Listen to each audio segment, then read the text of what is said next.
In the last couple of years, the demand for EVs has hit a tipping point, and automakers are all in on the shift to electricity. Now, those vehicles are going to be powered by batteries, and it's expected that those batteries are going to need lithium. Because of that, the boom in EV stocks has lifted a number of mining companies that are providing this natural resource. And one of those companies is Piedmont Lithium, which is really focused on developing and manufacturing battery quality lithium hydroxide. I recently spoke with Piedmont Lithium CEO Keith Phillips. We had a wide-ranging discussion about the recent surge in lithium prices, Piedmont's business strategy, and what the financing picture looks like for exploratory projects like the ones Piedmont is developing in North America, and several themes in the area that investors should keep an eye on in the year ahead. Take a look. As we're all aware, EV stocks have been some of the hottest names in the market. We've seen demand surge in the last couple of years, and of course, that pace is expected to continue to grow over the next decade. And can you tell me what that means for the lithium space and where your company comes in and the opportunities that are out there? So it's all about electrification, and the economy is electrifying, and in particular, the vehicle business is electrifying. Cars, trucks, barges, trains, et cetera, they're all going to electrify over the next couple of decades. Electric vehicles are superior vehicles. They're smoother, quieter, faster. They cost far less to maintain and to fuel. And we're seeing electric vehicle adoption globally take off at levels no one really predicted, at kind of a pace people didn't predict, in China, in Europe, and increasingly in the US. So electric vehicles have batteries. The batteries require lithium. We aim to become the biggest lithium hydroxide producer in the United States. We think lithium hydroxide will be the irreplaceable element of electrification here, and that's why it's important to us. Yeah, and we've seen with your stock and particularly and just the overall industry group really having this big move over the last couple of months, particularly with some of the geopolitical events out there. As we all know, gas prices are up, driving more people to EVs. Can you comment a little bit about that movement and the momentum? And do you see inflation playing any part in the current prices right now?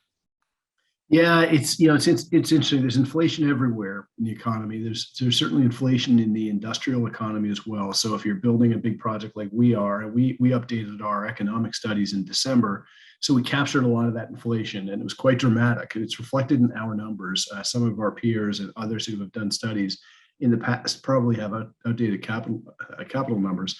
So there's inflation in capital.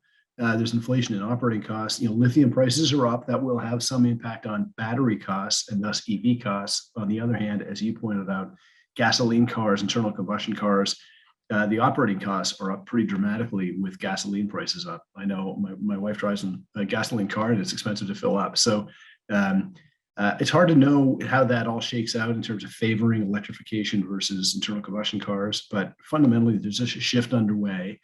Increasingly, to the extent people have awareness, they prefer electric cars. That has really taken off. We're now over 20% EV penetration, electric vehicle sales as a percentage of total in Europe. 2 or 3 years ago, we were at 3 or 4%. It's just a dramatic increase. The same is happening in China. It's happening in the US, not to quite the same extent yet, but it's coming. We've all kind of seen the headlines out there about the shortages with lithium as this demand has really grown. There's obviously a lot of geopolitical concerns out there with, current events in Ukraine. Obviously, so much production is in China. So what's your take on, the supply side of this looking forward?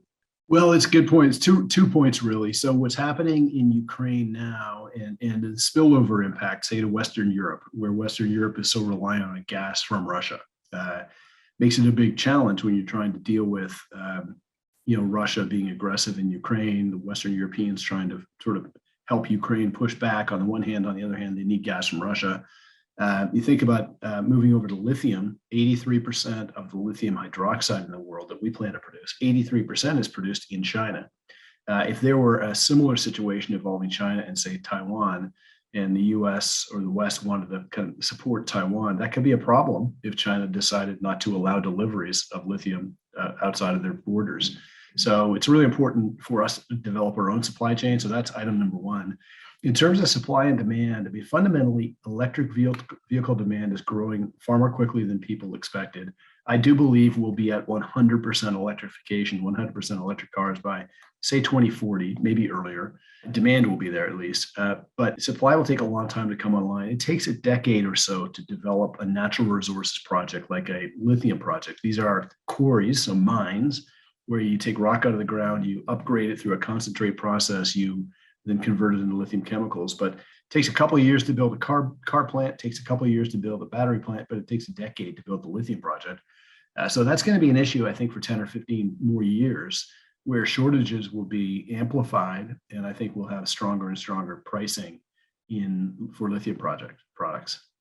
Yeah, and can you talk about the couple projects that your company is developing, specifically with the Carolina project? I know you have a second plant as well underway. Yeah, so we're developing two lithium chemical projects. One's called the Carolina Lithium Project, which is in North Carolina, just west of Charlotte.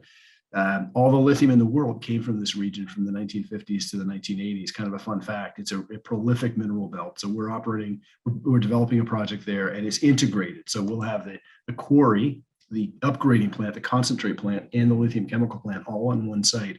That'll be the only project in the world where that happens. Right now, all the spodumene, the mineral we're pursuing, is virtually all of it is essentially mined in Australia and sent to China to be upgraded. We're going to do it all on one site. Big environmental advantages, big cost advantages, national security advantages, I would say. And we're very close to a lot of customers in North Carolina and beyond who are developing electric vehicle plants. We also are building a second lithium chemical plant, and that is more of a merchant plant where it's an independent chemical plant that will convert lithium concentrates from around the world that we'll bring into that plant site. And when I say around the world, we've made big investments in Quebec and in Ghana into additional spodumene concentrate projects where we'll produce concentrates in those markets, and over time we'll develop downstream capacity in Quebec. But in the near term, we intend to bring the material from Ghana and some of the material from Quebec into this second chemical plant to produce lithium hydroxide here in the US. Yeah, that's great. I was just going to ask about those investments and how they're playing into the overall strategy, and maybe get a little bit of a timeline of when we could actually start seeing a production occur. Yes, the strategy is very clear. We want to be the biggest producer of lithium hydroxide in America. So lithium hydroxide, there's lithium hydroxide and lithium carbonate. Hydroxide is what you require in longer range vehicles. So if you want a car to go 300 plus miles on a single charge, you need to use a lot of nickel in the cathode part of the battery. When you use a lot of nickel, you need to use lithium hydroxide carbonate. The lithiation process won't work with carbonate. So hydroxide, we believe, will be the dominant chemical in the US. We want to be the biggest in this market. At 60,000 tons, we'd be by far the biggest. We want to produce it all from spodumene concentrate. This, again, spodumene is the mineral. Most of the world's lithium comes from spodumene currently in Australia. We have a big deposit in North Carolina. But to be bigger from a chemical perspective, we need to control more spodumene concentrate, thus the investments overseas. And we now have, as an investor / offtake partner, over 500,000 tons a year of spodumene concentrate under our domain. That's a lot. That's top 3 or 4 in the world today. As others grow, it'll certainly stay top 10. So it's a big business, and it'll allow us to convert to produce over 60,000 tons of hydroxide. The timeline is, we have 4 projects. So Quebec will be first. That's really a restart of an existing business that was operating off and on over the last decade and was in receivership. We bought it out of receivership last year. We're going to put it back into production in the first half of next year with our partner at Sayona Mining. The project in Ghana will be second. That's a really wonderful ore body about a mile from the Atlantic Ocean, very close to a major port. We'll be able to export that material into the US or elsewhere for conversion. And then our second chemical plant, what we call LHP2, is really probably our first. It'll probably be built first as a conversion facility for the material, principally from Ghana. And the Carolina Lithium is the biggest project. It's really probably the last to get developed. Not too far away from here, but it's a more involved permitting process. There's a mine, there's a chemical plant. We need air permit, water permit, et cetera. It's $1 billion of capital. So we really will be developing that after the others are kind of up and running. And it makes for a very nice progression and growth trajectory. Well, and speaking of capital, what does the financing picture look like? Because I would assume that it's very favorable. Demand's up. You have the political climate, I think, shows how important it is to bring production back to the US. So can you talk a little bit about the financing activities and what that picture is looking like? Yeah, listen, I think there's a misimpression in the industry that financing is really hard to get. Not many people have tried, frankly. I mean, people like our project isn't ready to be financed yet.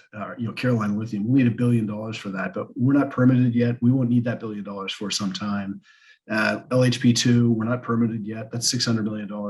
We don't need that money. I'm pretty confident the markets will be there. There are a lot of different sources of financing. There are the debt markets, including potentially Department of Energy funding out of DC. There are the equity capital markets, and importantly, there are strategic players, whether they're in the supply chain, car companies and battery companies, or others who aren't currently in lithium but think it's interesting, mining companies, oil companies, chemical companies. This is an unusual business where we're going to have 20 or 30% top line growth for 20 years and very strong EBITDA margins. There are very few businesses like it. We're starting from a pretty low base. So we're running a strategic process ourselves now to identify partners. We've got some really interesting dialogue going on. We're very optimistic about the outcome. I actually think financing is, raising the capital, I don't think will be that hard. Raising it optimally will be a challenge. It's really getting to that stage that will be. And our first projects, Sayona in Quebec, that's a brownfield project. With our partner, we're going to spend about $80 million to upgrade that. We own 25%, so that's only $20 million. We've already funded that through the equity raising we just did. In Ghana, the capex for the whole project right now is about $70 million. It may grow as they grow the project and do more engineering, but it won't get out of control. Again, very fundable. So we'd like to get those two things in production, first for relatively low capital, make ourselves a producer, and it'll be then even easier to raise capital. So Keith, just to wrap things up, if you're an investor that's interested in this area, what do you think are some of the key themes that are going to be driving growth in this space this year? I think the biggest thing, there's a couple of big things to think about if I were an investor in the space, particularly focused on American stories. I think number one, the amount of capital committed in the last 12 months to battery production in the US is staggering. Until about a year ago, there were a couple small existing plants, plus Tesla's big plant with Panasonic in Nevada. But the big three automotive companies and other battery companies hadn't really made any big announcements, but they came in waves last year. And we're talking tens of billions of dollars to produce massive, very large battery capacity in the US that will require over 500,000 tons a year of lithium hydroxide. Currently, as a country, we produce 15. So the demand domestically in the US is going to be very significant.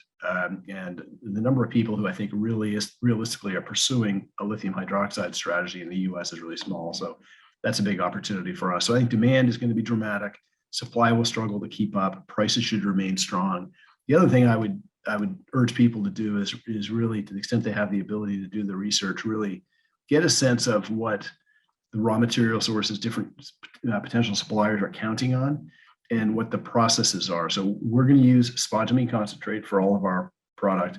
We're going to do it through a relatively conventional process. We don't see a lot of commercial risk to our execution.